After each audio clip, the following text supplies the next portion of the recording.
Pauvre conne. Sale merde. Bienvenue dans Violence interdite, aujourd'hui l'insulte. L'insulte est considérée comme un projectile verbal. Insulter, étymologiquement, c'est sauter sur. C'est un assaut langagier, une attaque directe, frontale à l'image de l'autre. On distingue deux types d'insultes. Les insultes situationnelles et les insultes essentialistes. Les insultes situationnelles ne s'appliquent que dans un contexte et à un moment précis. C'est par exemple dire « espèce de maladroit » à quelqu'un qui vient de faire tomber un objet. Les insultes essentialistes, au contraire, présentent le trait reproché comme intrinsèque à la cible qui s'y réduirait.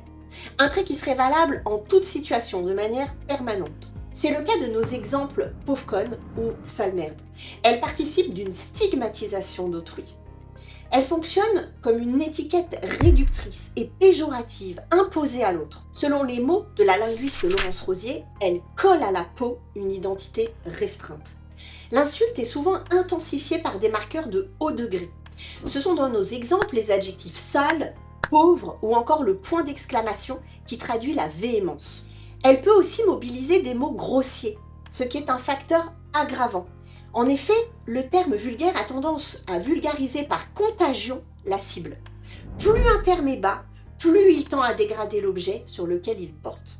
Ainsi, l'insulte est considérée comme un acte de langage complexe, où coexiste une dimension assertive, des caractéristiques dévalorisantes sont attribuées à la cible, une dimension expressive, l'insulteur manifeste une attitude hostile envers la cible, et une dimension directive.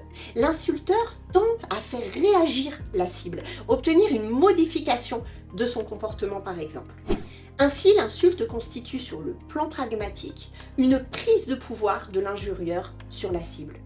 L'injurieur attaque simultanément l'image et le territoire de la cible, puisqu'il la dénigre en même temps qu'il vise à exercer une pression sur elle.